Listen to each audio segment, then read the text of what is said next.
noches a todas y a todos. Qué alegría volver a encontrarnos, qué alegría más sostener ya esta tercera semana consecutiva de análisis semanales, donde tocamos temas internacionales, nacionales y de coyuntura. En esta ocasión profundizamos el análisis nacional para ver qué es lo que viene pasando en la coyuntura actual del país.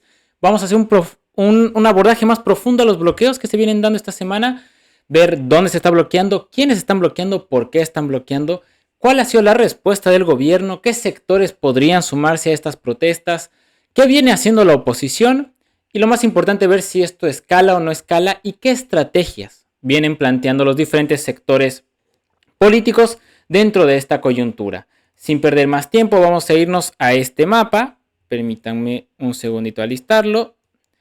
Este mapa que tienen ustedes aquí en pantalla es un mapa que hemos expropiado a las redes sociales y con el objetivo de mostrar visualmente qué sectores y dónde se está bloqueando.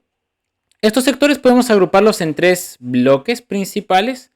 Tendríamos por un lado los realizados desde la estructura del MAS y PSP como partido político. Tendríamos un segundo gran bloque conformado por diferentes facciones del pueblo quechua, de la nación quechua. No quiero hablar en particular de toda la nación quechua, pero sí de sectores quechuas, ¿ok? De comunidades quechuas. De principalmente dos departamentos, Cochabamba y Potosí. Y un tercer factor que es el factor cooperativista, un sector de cooperativistas articulado con comunarios igualmente quechuas. Muy bien, veamos en profundidad qué significa esto. Uno de los principales e iniciales puntos de bloqueo ha sido en la ciudad de Yapacaní, en Puente y Chilo, que ha tenido por objetivo cortar esta ruta que es la carretera nueva La Paz de Cochabamba a Santa Cruz, y que ha perjudicado básicamente lo que es el eje troncal. Ahorita vamos a profundizar en ese aspecto. A estas movilizaciones organizadas desde el MAS y PSP como partido político podemos sumarle dos el día de hoy. Una en Cuatro Cañadas, en Santa Cruz, que ha tenido por objetivo dificultar el acceso desde la ciudad de Santa Cruz a lo que se conoce como el norte integrado. Recordemos que esta zona es el norte integrado y es donde se encuentra uno de los núcleos agroindustriales del país, por lo que no se corta, si bien todos los accesos, pero se dificulta el acceso al mismo. El otro bloqueo importante que ha generado el MAS y PSP como partido ha sido la salida Santa Cruz Yacuiba, que es la salida desde el oriente hacia Argentina y que dificulta principalmente agroindustria. ¿Por qué? Porque esta carretera, que es la carretera alterna, no sirve para alto tonelaje porque es una carretera en obras, donde en esta época del año justamente tiende a tener lodazales que son insufribles e intransitables durante muchos días, por lo cual este bloqueo en Camiri dificulta justamente la salida de exportaciones de principalmente soja y maíz a la Argentina. ¿Ok? Eso serían entonces este bloque de movilizaciones articuladas desde el MAS y PSP. Pasemos a las otras. Ahí nos encontramos principalmente en que estos bloqueos han tenido por objetivo dificultar o inhabilitar el tránsito este-oeste. Recordemos que el eje troncal del país se encuentra en este sentido, ¿no? Es el eje troncal porque los principales destinos de la agroindustria de Santa Cruz tienen por objetivo La Paz, con destino en realidad a Chile y Perú, ¿no? Perú, Colombia, todo lo que es la Confederación Andina de Naciones. Y del mismo sentido, de estos países es donde encontramos los principales sectores de importación que otorgan insumos a toda la agroindustria del oriente. Es por eso que este es el eje troncal del país, la conexión Santa Cruz-Cochabamba-La Paz. Y si se fijan, es también donde se montan los principales puntos de bloqueo. Hemos hablado inicialmente que el tránsito por la carretera nueva Cochabamba-Santa Cruz se ve obstaculizado por el bloqueo de Puente y Chilo, pero principalmente porque toda la zona de Chapare está apoyando el bloqueo. Entonces eso hace que si este punto fuera anulado, las ciudades de Chimoré y Virgasama, Villatunari podrían rápidamente oponer resistencia y aún más agravar los bloqueos de esta carretera. Esto le da dos opciones a Santa Cruz para las exportaciones y para el tránsito de los alimentos hacia todo lo que es el occidente del país. Una de ellas es por la carretera antigua a Cochabamba y la otra es por las intersecciones de los valles, ¿no? salir por los valles cruceños, por la zona de Valle Grande, Samaipata, y desde ahí tratar de llegar a Iquile para salir a Sucre, para de ahí subir a Oruro y abastecer justamente a toda la zona del occidente.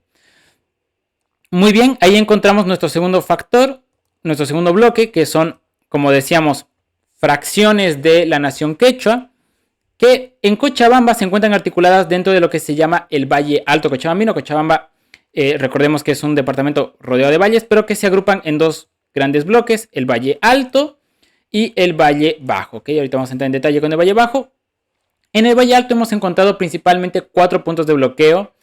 El primero y el más antiguo ha sido Epizana, el segundo ha sido Pojo, le sigue Pampa Grande y finalmente el día de ayer se sumó Cruce Vacas. Sí, la localidad se llama Vacas. Estos cruces lo que hacen justamente es inhabilitar, estos bloqueos, perdón, lo que hacen inhabilitar es justamente la carretera antigua Santa Cruz Cochabamba, y el día de hoy se han sumado otro sector de la nación quechua, que son en este caso el norte de Potosí y el sur de Oruro. Encontramos 3 puntos de bloqueos acá. Chayanta, que es este, al cual no se olviden que Chayanta, bueno, es parte de todo este conglomerado de minas y sector rural. Ahí está Siglo XX, está Catavi, justamente, y obviamente Chayanta. Esta es la zona de los aylus del norte de Potosí, ¿ok?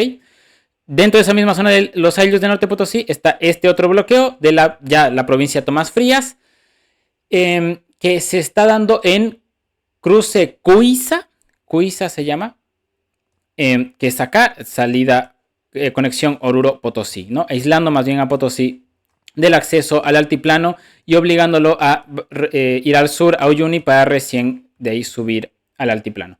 Otro sector, que es el tercero que se ha sumado, es la provincia de Eduardo Baroa, que pertenece al sur del departamento de Oruro, donde los comunarios han bloqueado la carretera Chayapata-Potosí. ¿Ok? Entonces, esto hace que los envíos de alimentos desde Santa Cruz y desde Cochabamba hacia el occidente se vean obstaculizados, porque lo más profundo que pueden ingresar es la ciudad de Sucre. Los que se desvían por acá y hacen una super vuelta para llegar a Iquile y de ahí bajan a Sucre, ya no pueden optar por la diagonal Jaime Mendoza para subir a Oruro, ni tampoco pueden optar por subir para Potosí e ir hacia Oruro. ¿Ok? Ahora, ¿cuál es el tercer sector? El tercer sector está compuesto esencialmente por el Valle Bajo. Hemos dicho que este era el Valle Alto Cochabambino y este es el Valle Bajo. Ahí tienen localidades como, no sé, Tiquipaya, tienen Quillacollo, tienen Sipe y tienen Parotani. Parotani está exactamente en este cruce. Es la localidad desde la cual te desvías para ir por el camino antiguo Cochabamba-Oruro. Esto pasando por provincia Simón Bolívar en Cochabamba. O te vas por la carretera la más conocida, por Confital, la carretera histórica La Paz-Cochabamba. Parotani es la llave, es la localidad que abre ese paso. Y lo abre porque es el último tramo de valle antes del inicio de la cordillera, ¿no? Recordemos que aquí está la cordillera de los Andes, que separa el altiplano de los valles, ¿no? Ahí ha habido uno de los puntos de bloqueo más antiguos. Los dos bloqueos que inician esta ronda de movilizaciones es el de Yapacaní y es el de Parotani. ¿Ok? A este sector, sin embargo, no solo se han sumado los comunarios del Valle Bajo, sino que se han sumado las diferentes cooperativas mineras, principalmente 2 centros de cooperativas mineras. Por una parte está Colquiri, que está aquí, que ha salido inicialmente a bloquear el paso Pongo-Confital, que es cuando tú vas desde La Paz hacia Cochabamba, tienes altiplano recto hasta que inicia la cordillera. Bueno, cuando inicia la cordillera estás en Confital, y toda esa zona es el tramo Confital-Pongo. ¿Ok? Ahí han salido a bloquear los cooperativistas y después se han sumado al punto de bloqueo de Parotani. El otro centro minero que se ha sumado es el centro minero de Arque, igualmente cooperativistas, que han salido a apoyar a los comunarios de Tacopaya, que son los que han bloqueado el desvío opcional de Cochabamba a Oruro. Es por eso que los hemos agrupado en rojo, porque los 3 puntos de bloqueo acá se encuentran reforzados no solo por comunarios, sino por cooperativistas. Muy bien, ¿qué sectores se pueden sumar Si ustedes se fijan, La Paz en este mapa ha estado bastante tranquila, no ha habido bloqueos, si bien se ha visto perjudicada por la falta de ingresos de alimentos por parte del oriente, no ha habido mayor problema en La Paz. Muy bien, ahí encontramos dos avisos importantes. Hasta el día domingo 20 de octubre, la Central Agraria de Caranavi ha anunciado que se va a sumar al bloqueo de caminos, lo cual cortaría el flujo que viene desde el Beni hacia La Paz. Y el otro sector que ha anunciado que probablemente se suma, que va a evaluar, si se suma en la jornada de bloqueos, es la Tupac Katari. Recordemos por la experiencia de la marcha para salvar Bolivia iniciada por Evo Morales, que la Tupac Katari parece tener mucha fuerza, sobre todo en la salida de La Paz hacia el lago, hacia Perú, por decir algo. Y esto representaría que la salida de Desaguadero se vería obstaculizada y que la salida hacia Copacabana, Tiquina, toda esta onda, todo lo que es Provincia Masuyo sobre todo, se vería dificultado. Por otra parte, quedaría en duda si la salida hacia el sur, o la salida hacia Oruro, si ustedes quieren, se vería dificultada. En su momento, durante la marcha de Evo Morales, la marcha, recuerden, parte desde acá y va justamente por aquí. No hubo bloqueos porque justamente las comunidades se fueron sumando a la marcha para hacerla más grande y llegar hacia la ciudad de La Paz. Quedaría la duda en saber si ahora se haría este bloqueo. De ser así, tendríamos que la ciudad de La Paz se encontraría cercada desde las 4 salidas, desde las 4 carreteras principales que posee la ciudad. Muy bien, esto es un veremos. Hay que esperar hasta el día lunes en el caso de la Tupac Katari y hasta el día domingo en el caso de Caranavi. Ahora, muy bien, hemos presentado entonces este mapa de bloqueos y la pregunta es: ¿qué ha estado haciendo el gobierno? Bueno, la política del gobierno ha sido principalmente la represión. Reprimir, reprimir y una vez más reprimir. Lo han intentado 3 veces en 3 lugares distintos. El primero y el inicial, el mismo día que arrancó el bloqueo, ha sido en Puente Parotani. Ha habido un fuerte enfrentamiento, ha habido varios heridos, tanto de los comunarios movilizados como de la propia policía. Un bloqueo que inicialmente logró levantar a la gente que estaba bloqueando, pero que no logró sostener la posición y la policía se vio obligada a retornar rumbo a Cochabamba. Después es ahí donde también las cooperativas de Colquiri se suman. Una vez se incorporan al punto de bloqueo y cortan el acceso por la parte, digamos, alta, en este caso por la propia cordillera, la policía no ha vuelto a intentar atacar el punto de bloqueo en Parotani, y lo que ha apostado es más bien a recuperar el control Cochabamba-Santa Cruz, obviamente sin provocar enfrentamientos contra el trópico de Cochabamba, que es la zona más fuerte, más radicalizada en estos puntos de protesta, sino intentando golpear a los sectores más débiles, en este caso las comunidades quechuas del Camino Antiguo, que además se encuentran aisladas, si ustedes quieren, de los otros sectores. No se encuentran cerca de los cooperativistas y tampoco se encuentran cerca de los otros núcleos grandes de movilización. Por ello, el día miércoles intentaron romper el punto de bloqueo en Epizani. Epizani es una localidad muy importante dentro de la nación quechua. Recuerden que es ahí donde se da la masacre en tiempos de la dictadura de Banzer, el año 1974, si mal no recuerdo.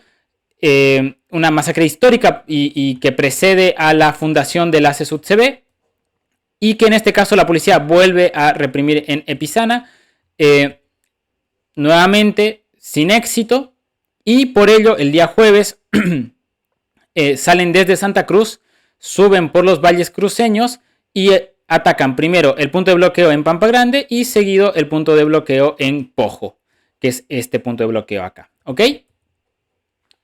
¿Por qué fallan los intentos de desmovilizar los puntos de bloqueo? Porque la policía entra, dispara una cantidad indiscriminada de gases lacrimógenos, la gente se refugia en las montañas, da batalla, pero se va replegando a las montañas, lugares a donde la policía no va a ir a perseguirlos por obvias razones, y llega un punto en el que obviamente la policía habilita la carretera, la despeja, la vuelve transitable, pero se tiene que volver a Santa Cruz porque esos 500, esos 600 policías que han sido enviados no pueden quedarse a vivir ahí, entonces tienen que retornar a sus cuarteles. Y es ahí donde todos los comunarios que se habían encontrado en los alrededores vuelven a cortar la ruta, ¿no? ¿Y por qué vuelven a cortar la ruta? Pues porque está ahí. O sea, ellos viven ahí en esas montañas. Entonces, lo que hacen es replegarse a sus domicilios, esperan a que caiga la noche y a la noche vuelven a bloquear.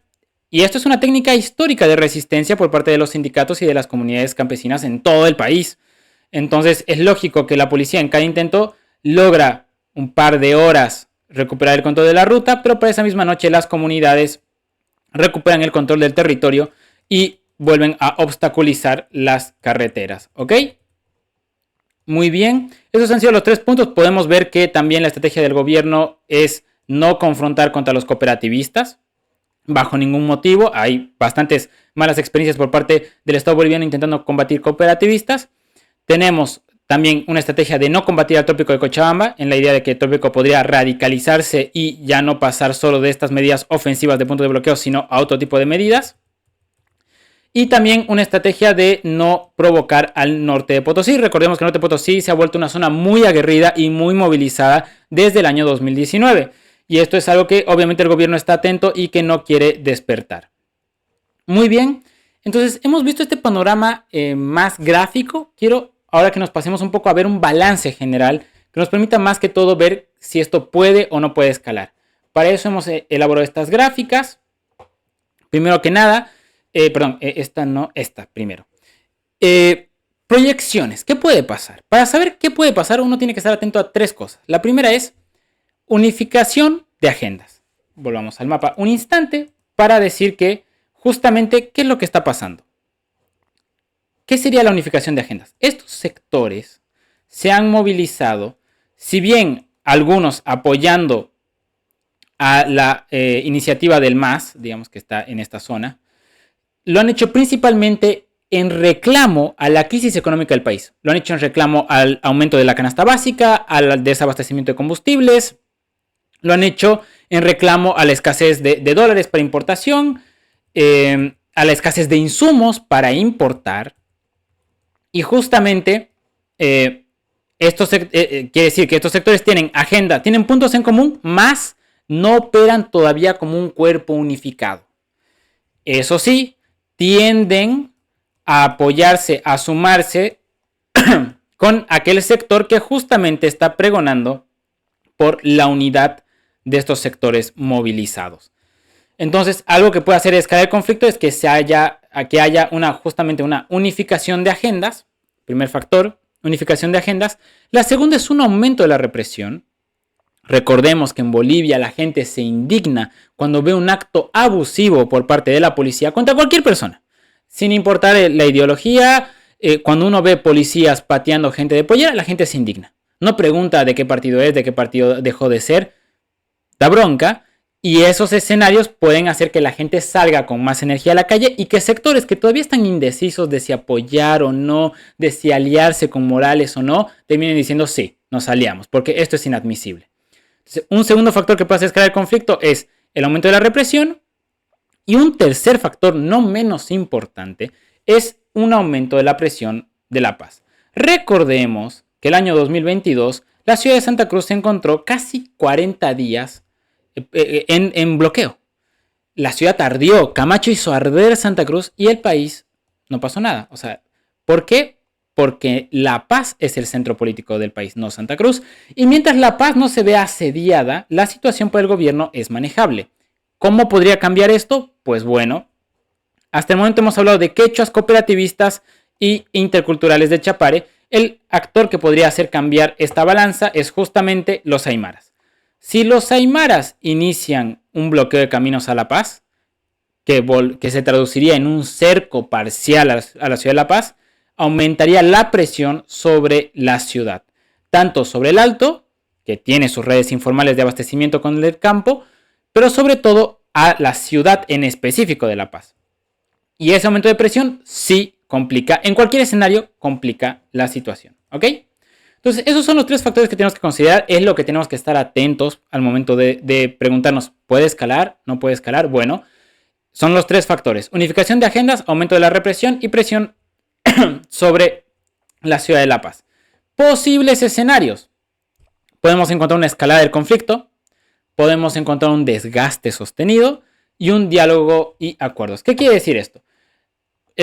creo que la escalada del conflicto se entiende, lo hemos estado trabajando en este momento, bueno, todo este momento, que sea un desgaste sostenido, el decir, por ejemplo, que la ciudad de que La Paz no recibe ningún tipo de presión, que los aymaras no se movilizan, y entonces estos bloqueos perjudican, pero no crecen. Y por lo tanto el gobierno lo que hace es atrincherarse en La Paz y desde ahí espera al desgaste gradual de estos puntos de bloqueo, que si bien la gente puede sostener el bloqueo algunas semanas, después tiene que conseguir alimento, tiene que sacar sus productos, tiene que llevar todo a mercados, tiene que vivir, tiene que trabajar. Y en estos tiempos el campo tiene una ventana de movilidad, pero después tiene que retornar a la calma y al ejercicio, a la reactivación económica. Entonces el gobierno puede jugar al desgaste. Ese sería otro posible escenario. Ese escenario es posible si los aymaras no se movilizan la siguiente semana. ¿Ok? Así que por eso les digo, ojo al charque. El tercer escenario es un escenario de diálogo y acuerdos, que quiere decir básicamente que el gobierno entiende que reprimir a los puntos de bloqueo no es la opción y que por lo tanto tiene que entablar un diálogo tanto con el Chapare como con los diferentes sectores en protesta, tanto con los quechuas como con los aymaras. Esos serían los tres escenarios posibles. A día de hoy, parecía que el gobierno no tiene ningún interés en dialogar con ningún sector en particular. ¿Ok? Y eso nos lleva justamente a ver cuáles son las estrategias que vienen llevando los actores las fuerzas políticas durante este conflicto. Tenemos aquí, si ustedes quieren, estos cuatro sectores. Podríamos hablar primero que el levismo busca justamente lo que les estoy diciendo. El levismo está acá desde el trópico de Cochabamba principalmente. Está buscando entablar una agenda común con los aymaras, con los cooperativistas, con los quechuas, con los sectores de Tarija y de Santa Cruz, con los ayllus del norte de Potosí. ¿Y por qué está buscando eso? Tanto para conseguir una concesión, o sea, conseguir que el gobierno abandone la pelea política interna para centrarse en la gestión económica y por lo tanto hacer que el gobierno claudique en el conflicto interno dentro del MAS y a la vez el liderazgo de Evo Morales se imponga al interior del proceso de cambio. Imponer tanto por la derrota del gobierno como por la construcción de acuerdos y de alianzas con los sectores independientes. Ya hemos dicho que la estrategia en cambio del gobierno es reprimir para evitar a cualquier costa dar concesiones a cualquier sector, independiente, opositor o evista. Lo que busca el gobierno es enquistarse. Si ellos no conceden nada, nadie va a reclamar. Y si nadie reclama, la situación se estabiliza. Es una estrategia que hasta el momento no ha dado muchos frutos, pero ¿qué les puedo decir? Es la estrategia que está jugando el gobierno y veremos si más bien no le complica el hecho de un aumento de la represión contra los puntos de bloqueo. El tercer sector podríamos llamarlos independientes. Es un sector más que todo, un sector bolsa, podríamos decir, que agrupa a los aymaras, que agrupa a los interculturales de Caranavi, que agrupa al norte de Potosí y a los cooperativistas.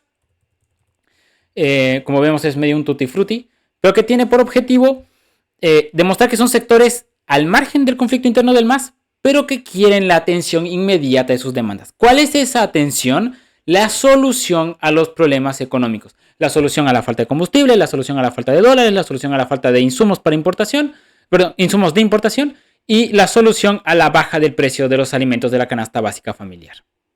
¿Ok? Respuesta que, insistimos, el gobierno no ha dado en ningún aspecto a ninguno de estos sectores en particular ni en general. Y por lo tanto, estos sectores independientes cada vez están más empujados por el propio gobierno a aliarse, a encontrar acuerdos, a encontrar una agenda común con el levismo. Por último, tenemos a la oposición, que se ha visto beneficiada, ha tratado de hacer algún tipo de acciones en calle, sobre todo el día de ayer con la audiencia en torno al caso Golpe de Estado 1, en el cual han ido a declarar Pumari, Camacho y Yanine Áñez. La derecha la oposición después de casi 2 años ha salido a la calle, ha hecho un pequeño acto con muy poca gente, pero se ha animado a salir a la calle. Y en este caso a plantarse frente a las víctimas de Sencata, de Sacaba, etc. ¿Cuál es la apuesta de la derecha? ¿Cuál es la apuesta de la oposición? La oposición lo que está buscando es, volvamos a este mapa, quiere un conflicto de desgaste en el que pierda el gobierno y pierda los movilizados, pero que genere el suficiente desgaste como para que ellos puedan capitalizar el descontento por la situación económica. Es una estrategia muy pasiva, pero que consiste en no salir a la calle, sino decir que todos son lo mismo. Que todos son lo mismo y que ellos son diferentes. Y que ellos son diferentes porque no están yendo a la calle y porque están tratando de, desde diferentes mecanismos discursivos, etcétera, capturar ese descontento generado tanto por la pelea interna del MAS como por la crisis económica. Y veremos si esta solución, si esta estrategia le sirve a la oposición. El conflicto de la oposición no es tanto si aprovecha o no aprovecha esto, sino es quién lo aprovecha. Ahí tenemos otro video justamente donde analizamos la interna de la oposición y vemos cómo es que hay un montón de actores que están intentando hacer esto y por lo tanto hay mucha competencia al interior de ese campo. Muy bien, eso sería todo por el día de hoy. Si les ha gustado este video, les invito por favor a que dejen su like, a que dejen sus dudas en los comentarios y que le den compartir. Ha sido sin duda un grato gusto, un grato honor compartir esto con ustedes y nos estamos viendo entonces en la próxima. Un saludo y hasta la próxima.